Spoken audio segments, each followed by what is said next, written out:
everybody. Welcome. Thank you. So I am an associate professor at University of Maine at Augusta, and you see all those little initials there. The HNBC is Advanced Holistic Nurse, board certified, and I'm also a yoga teacher, and there's no initials for this one, I'm a Reiki master. Reiki is a hands-on healing modality, right?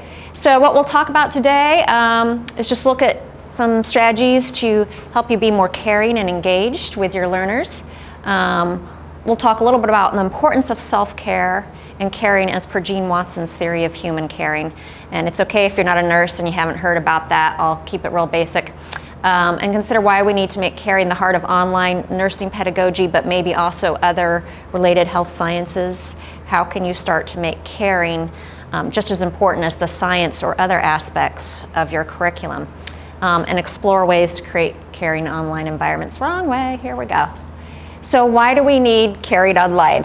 Are there any nursing faculty in here, or are we other fields? No, but I'm an instructional designer for nursing. Oh, okay, great. And we also work in the Department of Psych Rehab, and we have a peer services curriculum that Okay. we deliver. So caring, I think, is part of that. It should be, ideally, yes. Any other?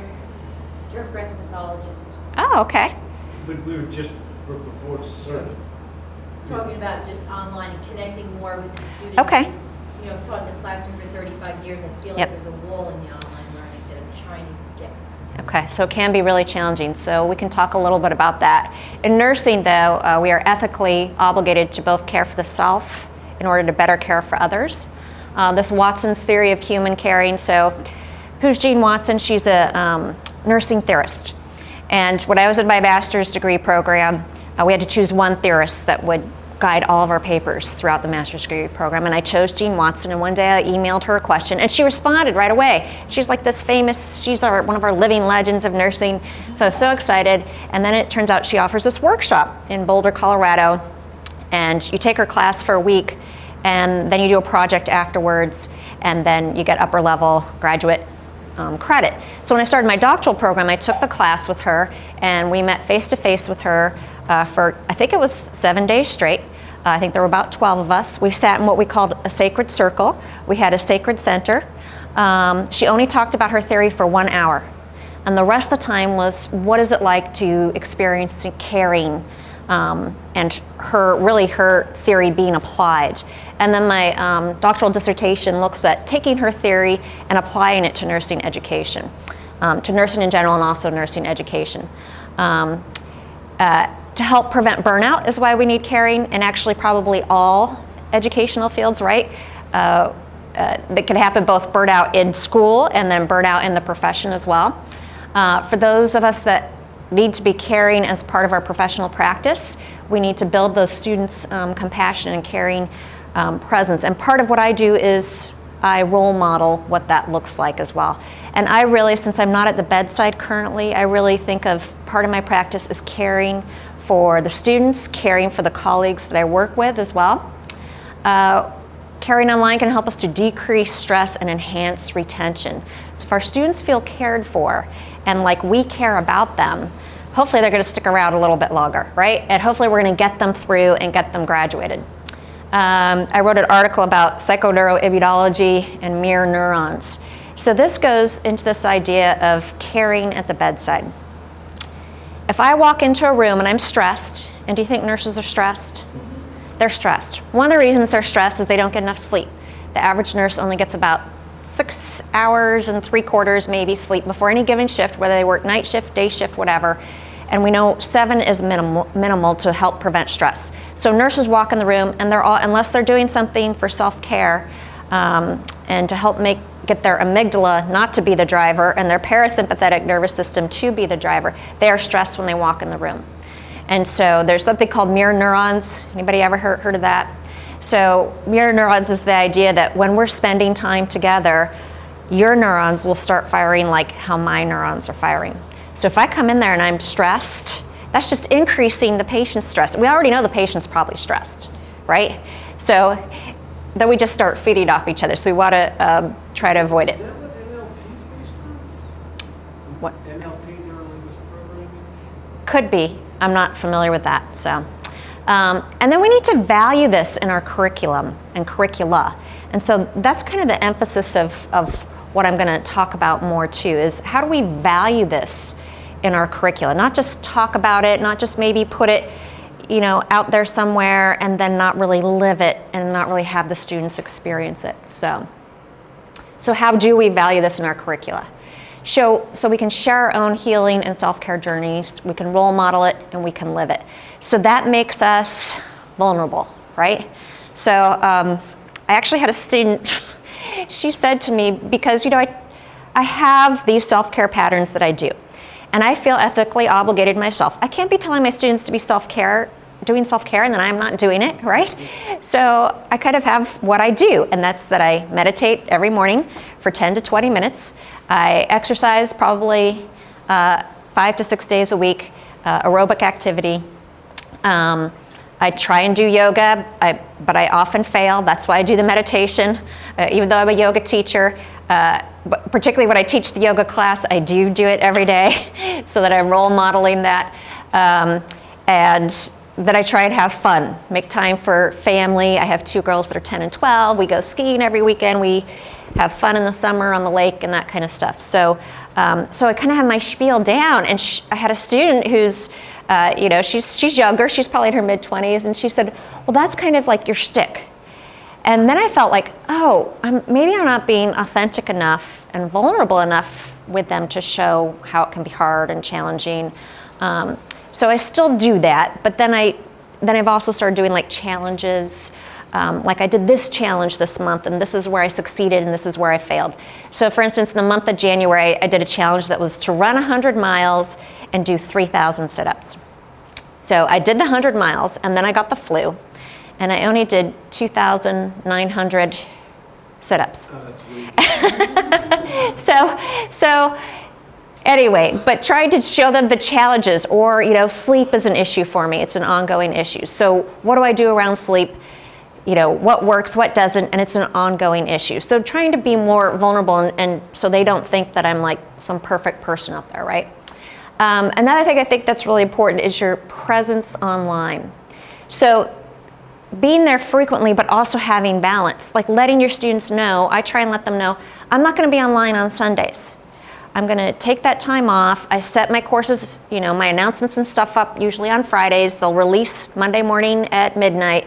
I'll check emails, Saturday, but I probably won't check emails on Sunday. Sometimes I do anyway, but I try and take that day off. I won't be in the classroom. And then I also tell them this is mostly online learning. You may have personal emergent issues, but it's not an emergency as far as this class goes. Like you can go to the ER, take care of your family, whatever, and get back to me later, right? So also creating that balance, but also I would say boundaries. Time and depth of your feedback. So we actually do try and reply to each student's post every week, their initial post when they have discussion postings. And they don't have discussion postings every week. It's usually in a semester, it'll be like 5 discussion postings. They do other activities besides that. And the depth of your feedback, I think, is important too. And it can be challenging when you've had these students for like 2 years, you're given the same feedback, nothing's changing.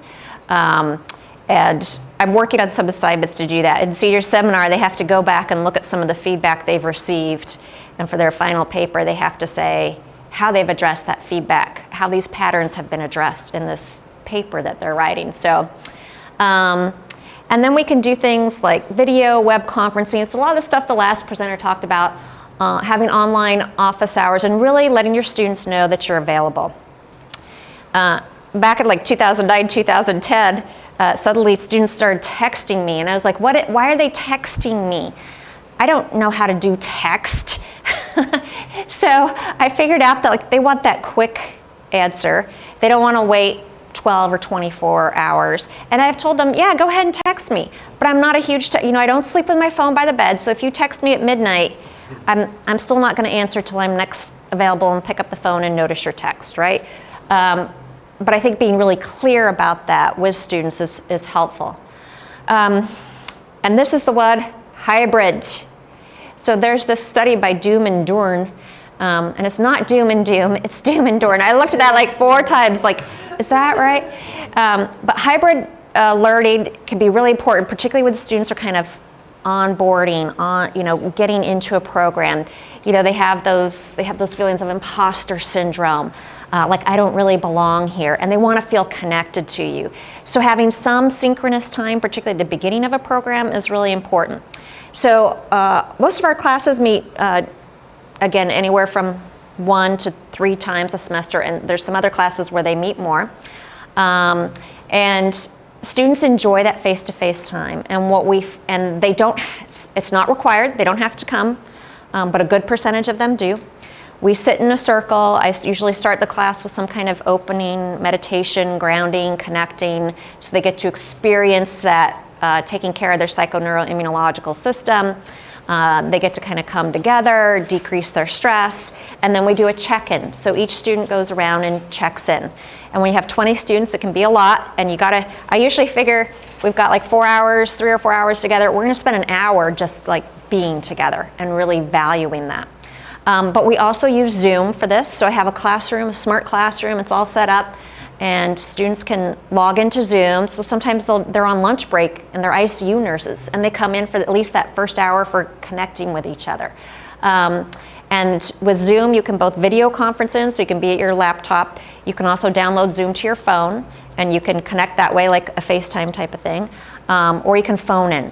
And that provides students who have kids at home or live 4 hours away from the school to really be with each other. And that carries over into the online setting. Then they feel like they know each other better, they know me better, and it just makes that online learning like, oh yeah, I remember you, and I sort of like know you as a person. If you don't have the opportunity to meet face-to-face, you can use something like the video conferencing to do that, and I would highly recommend that. And it doesn't always have to be a huge group, and you can also break up students into smaller groups.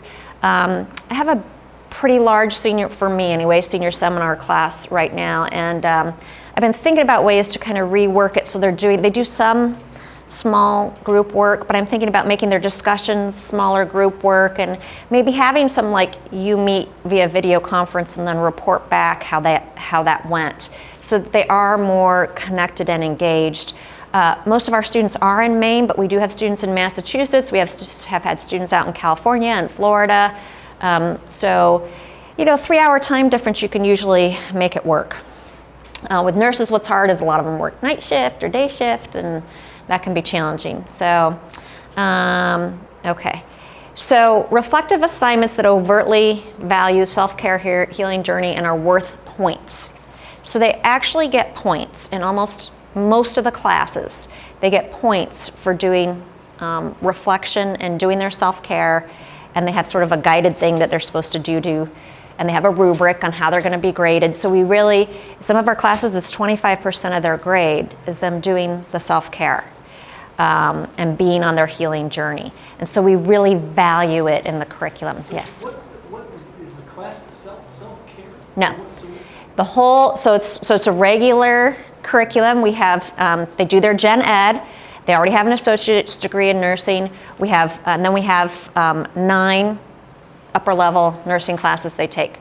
It's like concepts of professional nursing, where they enter in, nursing research, leadership, senior seminar. They have a couple of electives that they take.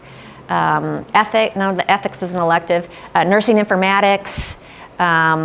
So they have the 9 courses that they take. But self-care is threaded through at least 7 of those courses. When I first started, it was in every single course. And then more faculty came on, and it left a couple courses. Now faculty are saying, why isn't it in community health? I'm like, it was there when I developed the course. We also have a guiding framework, Barbie Dossey's theory of integral nursing. And if you know Ken Wilber and his theory of everything in integral philosophy, she based the theory on that. And it's a 4-quadrant system. And anyway, one of the quadrants is about developing yourself and developing your consciousness.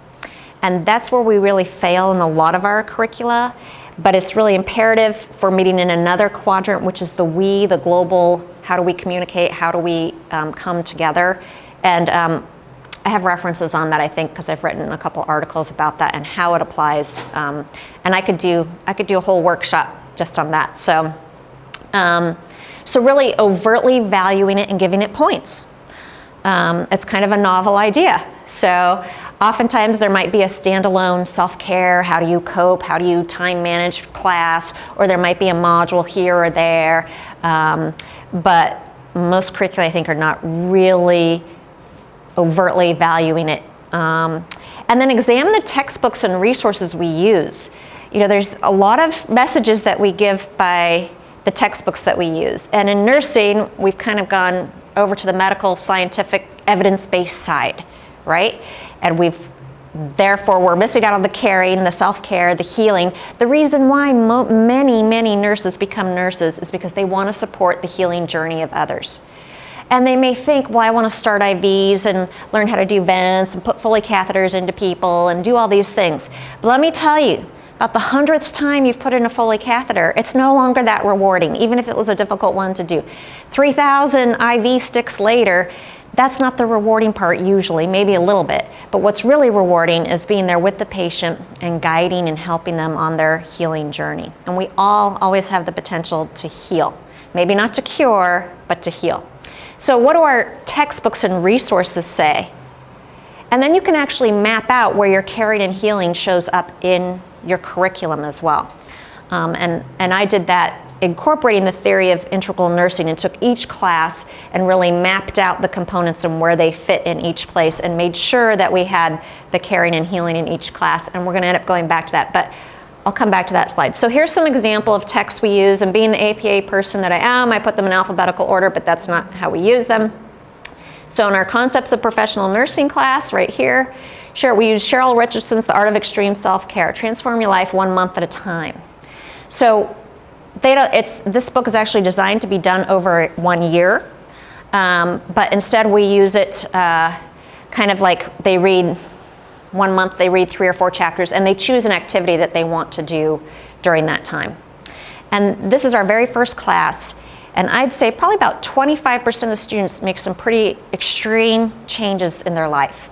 They create a space for themselves in their house, they get rid of clutter, they start exercising, they start focusing on sleeping better, they change their nutritional habits. And I would say another 25% start to make some good changes that may or may not be sustainable. And you know, the rest, it's like they're getting exposed to the ideas and they're reflecting on it. And they set some goals around the content in the book, and then whether or not they meet those goals, so they reflect on that as well. And that first class is our entry class. It's not that hard, and this being a big emphasis really helps to hopefully prepare them to continue their self-care and healing throughout the rest. Throughout the curriculum, we use this Dossey and Keegan Holistic Nursing Handbook for Practice. We just applied for what's called AHNCC credentialing, which is, and I'm pretty sure we'll get it, we had to demonstrate how we have the core values of holistic nursing throughout our curriculum and where it shows up and how it shows up in assignments and books and articles and so forth. And once we get that credentialing, our students will be able to, once they graduate, sit for certification as a holistic nurse, which actually can sort of change their trajectory of where and how they're practicing. So we use this handbook in every single one of our nursing classes. It's expensive, but they use it throughout the curriculum. So this Joan Boring-Seiko, Fried, Why You Burn Out and How to Revive, that could actually be used in pretty much any pre-professional or graduate program. And you can always email me if you want copies of the slides. So that also has exercises for students to do.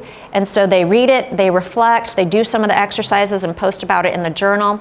And oftentimes they'll take these books to work too. So they'll take the Extreme Self-Care to work and share it with all the other nurses. They'll take Boring-Seiko's to share with all the burned out nurses that they're working with. And then they do their own inventory. How burned out am I? And that can be really enlightening for them. Let's see, this Salzberg, Sharon Salzberg, she trained as a nurse, but she never worked as a nurse. And if you look her up, She's a Buddhist meditator, and that's what she goes around and teaches meditation. And I actually saw her at a conference, and I said, I need to use one of your books in my leadership class. She said, use this one, Real Happiness at Work, Meditations for Accomplishment, Achievement, and Peace. So in this one, in the leadership class, students, so there's two that we use in leadership. The first half of the class we use Fried, and the second half we use Salzburg. They do the meditations, they reflect on it, and they try and apply it in the workplace as well. All right, so they get quite a bit of points in that class for doing the meditation. The Benson and Proctor, and we are fully accredited, so ASIN agrees that we have enough of everything that we're showing. They actually have told us that we're too rigorous, and that we have University of Maine at Augusta has 16, so we're in good balance with our self-care and healing and with the science and all of that.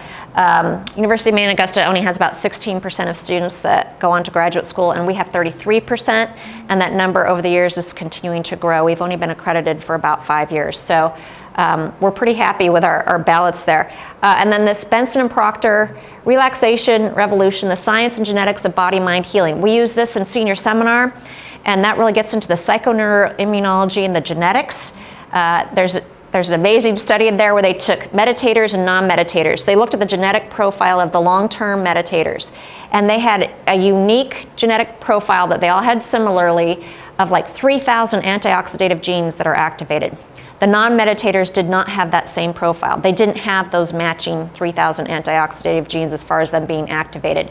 So they had them do daily meditation. I think it was 17 minutes, twice a day for 8 weeks.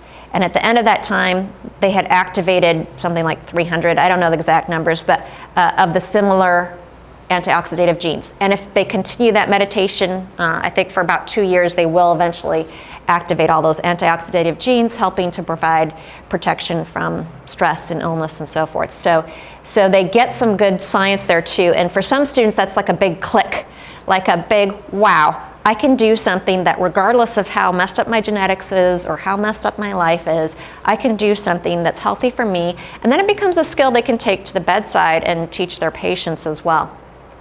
And then the Sitzman and Watsons, that's back to Gene Watson, Caring Science Mindful Practice, implementing this actual human caring theory. They get that in senior seminar, and they do exercises around how they've implemented and how it relates to self-care.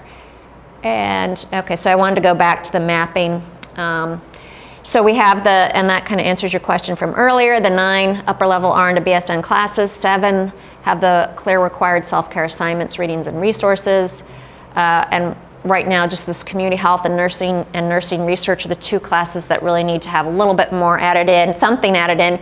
Community health in particular, because this is a didactic course, and then the next semester they go out and do clinical, and even though they're already nurses, they do a community health clinical, and they get all stressed out, so they need to be prepared for that. I figure that topic would be a bullseye for this. I mean, community health. I know. I don't know why they took it out. Seems like an option for it to be missing. Yep, they'll be adding it back in.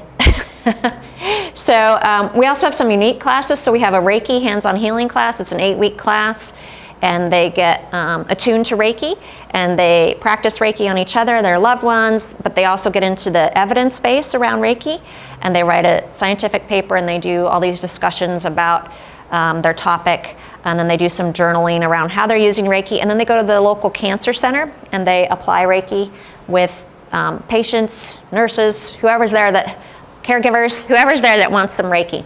So Reiki is just hands-on healing, non-invasive. We think it works by helping the cortisol level to lower. We have an integrative yoga class that I teach, since I'm a registered yoga teacher, another short 8-week class. We used to meet every week, and that's really hard for students to get the same time off every week for 8 weeks in a row. And so we've cut it back to like 3 to 4 times. And I have found it to be just as effective. The rest, the other weeks, and we try and spread it out over the term. The other weeks they're doing yoga on their own. And they also do a weekly journal about yoga and their self-care and their healing practice. And then they also, again, write an evidence paper about how yoga can work for a specific disease or illness, health issue. And students say this is their favorite class. It is their absolute favorite class. They say they learn a lot. not just about the evidence, but about themselves and what their body feels like. And that's another thing that we tend to really ignore is the body, right? So how would that, I've thought about, can I do this fully online? Could I do something like Zoom? People are at their home and I'm here and teaching them. Could be something I'll do in the future. And then to think about your unwritten and hidden curriculum. What are your student clubs? What are you offering on campus? What are you offering, what are you showing on your social media that supports students to be taking care of themselves and to be on their own healing journey? So we have an American Holistic Nursing Association Student Faculty Club. So it's recognized by AHNA at the national level, and then it's also a student club, so they get funding from the school. So we were supposed to have an Ayurvedic practitioner come last week, and then there was the big, it's like an Indian healing system, I think. I know it's holistic. I was looking forward to it so I could learn something about it. And then we're doing a self-care fair on campus, which we've done a bunch of years before. So we bring in Reiki practitioners, massage therapists, yoga teacher, maybe a Thai massage person, essential oil person, paraffin wax dip. The local hospital sends someone over to talk about their classes that they offer, yoga and how to cook healthy and all that kind of stuff. So, and that's open to students, faculty, anyone that wants to come in, staff. So really making it overt. And the other thing I would say is the web page. What does your web page say about this? So when you come to we're working on a new group, we're having our ACE and accreditation in the fall, so we're like trying to make sure everything on the web page looks perfect. And so we realized there wasn't like a great welcome and greeting from our coordinator, so she'll be focusing on what that should look like to reflect that we value the self-care and healing of the nurse so that they can have a sustainable care and healing practice at the bedside. And then what else is on your website? So our faculty bios, and we just redid those to say, and this is what I do for self-care. So that students know that, we're not just talking about it, we're trying to live it too. Can I ask you, did you talk about thanatology? Oh, I didn't. Yeah, I don't know. What is thanatology? So thanatology is the study of death and dying. So nurses, for one thing, we're all going to be there. I'm a hospice nurse at heart. I did hospice for 7 years. And it's just the most amazing thing, I think, in nursing practice. But whether you're caring for newborns or whether you're working in the ER or the ICU or med-surg or out there in the community, death happens, right? And so in this class, we really, we use Roshi Joan Halifax's text that kind of walks people through different aspects of how to think about their own thoughts and feelings around death and dying. Because I do think that's a lot of why nurses burn out. We get a lot of secondary stress, we get a lot of PTSD if we're in places like the ER, the ICU, and even hospice. It can happen. There can be traumatic events that happen, and then we don't manage it, we don't deal with it well. So the thanatology class gives them some skills and tools, and then we get into all kinds of ethical discussions. We talk about death with dignity and physician-assisted suicide, and the students, they do a presentation on holistic modalities that can be used at end of life that's evidence-based, and then they do a presentation on, or they do a paper on an end of life issue that's it's a little bit broader, more evidence-based, that kind of thing. So, and students really like this class too. That one is fully online, and I will tell you, I read some of their journals and they just bring me to tears. The work that these students are doing, I feel very connected to them. And then I really try and give them very personalized feedback on those journals too, so that they know they were heard. And I think that's really important. We did so challenges and barriers. So are faculty comfortable with sharing their own caring, healing journey? So I usually, in the first class, I give them kind of my whole spiel about how my mom was a nurse, and she said I should be a nurse, but I didn't want to be a nurse. I actually had, my undergrad was in foods and nutrition, but I started off as a chemistry major with a biology minor. I ended up with a foods and nutrition major with a chem minor and a bio minor. But after working with moderately to morbidly obese patients for several years, and doing what we would probably now call coaching, and teaching and educating and supporting and one-on-one kind of coaching or counseling. I decided to go back, that my mom was right.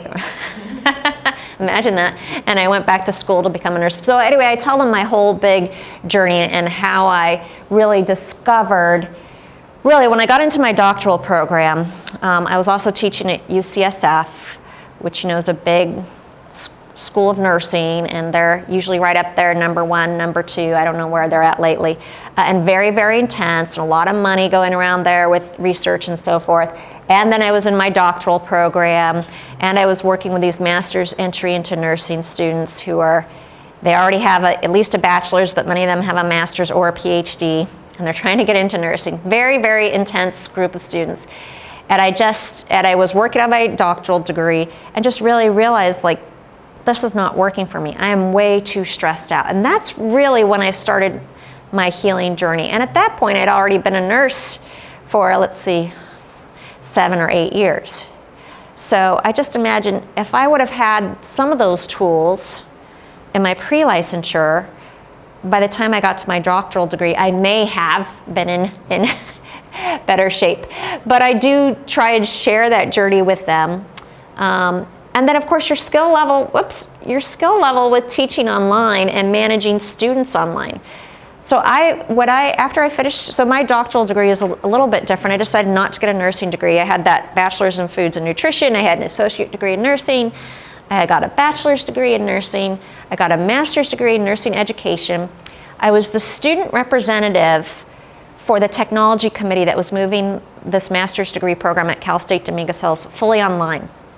We'd been kind of this weird hybrid, classes were offered 1 unit at a time for 1 month, and then you'd take the next unit, but you could take it like at the VA in Los Angeles, and then you could take your next class out in, I don't know, Palm Springs or up in Monterey or whatever. So this was 1999, I joined that committee, and then in the fall, and I was the student representative.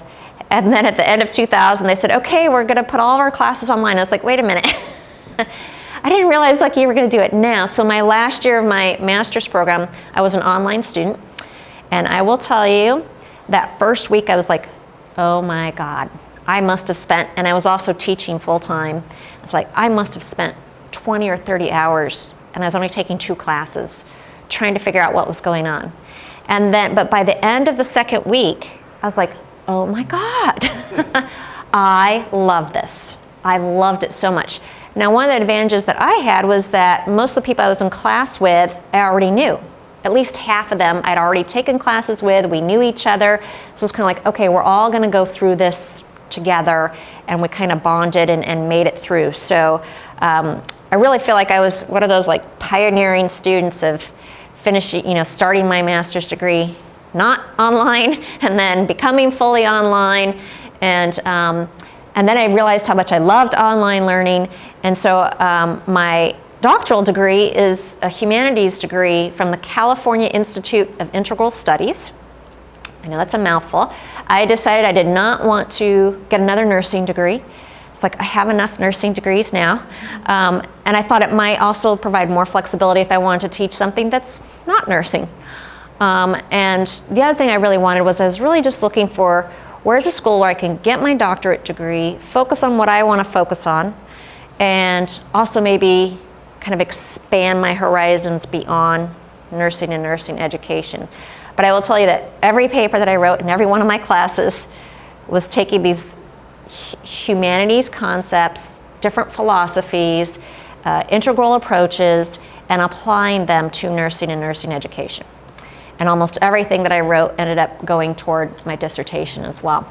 So I had been in online, before I started teaching online in the fall of 2005, I had been an online student.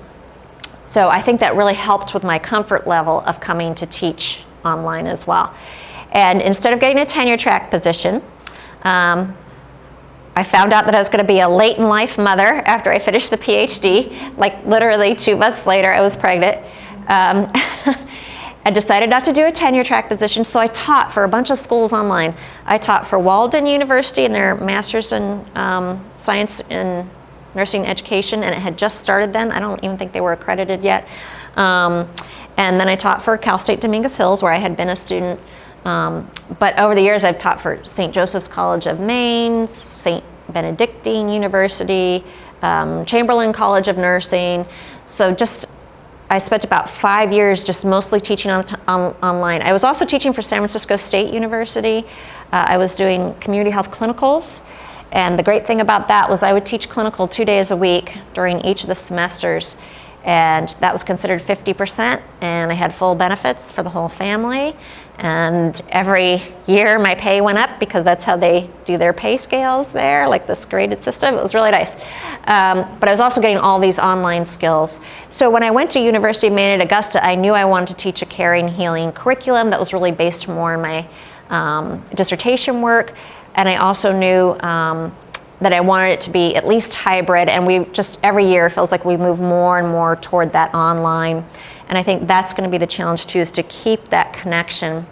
So faculty also need to be skilled at supporting the caring healing journey. We're not counselors, we're coaches. Now, I have had Title IX issues come up. So you have to read the journals. When they're reflecting about their personal life, you've got to read the journals. But I would say in the almost 8 years that I've been there, I've maybe had three Title IX issues. And they'd say, I need to get a restraining order on my ex or something like that. So I've got to report that to Title IX, which actually is good. And I let them know too at the start of every class, keep in mind what you write on your journals and so forth. I am required, just like a mandated reporter, to report any Title IX issues. And usually students are good. They accept the help. They realize that we're there to help them, refer them to the Title IX person who's great, and we make any adjustments to help them get through. But again, we're not counselors, we're more like a coach. So guiding, supporting, have you thought about doing this? Looks like this is working well for you, that kind of thing. But some people are not comfortable with that. So you need faculty buy-in. Regarding the importance of the psychoneuroimmunological implications, and there can be a lack of knowledge of this. So, hiring faculty is a challenge, even part-time faculty. If they go in and change things like the community health course and take things out, that we might want to have to add back in later. So, the Title IX issues. Having administration support. So, when I started teaching there was one administration, a president, a provost, and the next year there was a different provost who really didn't understand why we needed all this caring and healing. He's a computer science guy. He said, you need more STEM type stuff. We're like, we have the STEM. And actually, while that was really hard to hear that's what led me to get into the science of it. Like, why are we teaching? It's not just because Gene Watson said we need to do it and that we think it's probably going to prevent burnout and help them to have long, healthy nursing careers, but there's a science behind it too. So even that was a blessing. And the administration this year was like, well, what else are you going to do around holistic nursing? Like, let's get this credentialing thing from AHNCC. So that's a benefit that's different from any of the other schools in the state, that they could go through our program and then sit for certification without having to take a bunch of other classes. Student resistance. Imagine that. So students can also be resistant at times.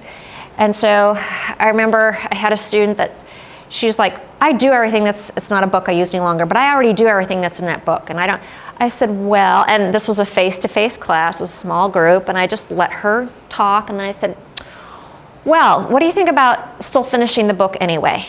Are you willing to do that? Because I'm starting to think I've got to give this person an alternative assignment. She said, yeah, I'll do that. I said, well, what about the assignments? Like, you're already doing all this, but are you still willing to reflect and finish the assignments? She was like, well, yeah, I'll do that. And I said, okay, well, thank you for your willingness. And that's, I could tell the students that are more resistant. In the senior seminar this year, I had them, one of their goals for self-care, I said, it needs to be related to the Benson-Henry protocol for relaxation response, and it needs to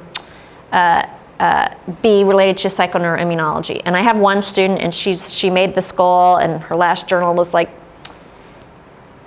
I didn't really want to make this goal, but I did it because you kind of said we had to do it, but I'm not going to, end up doing it. And I was like, well, thank you for your willingness. Like, you have the science, you know how it could benefit you, but thank you for thinking about it and being honest that you're not doing it, right? There's something about that too, right? So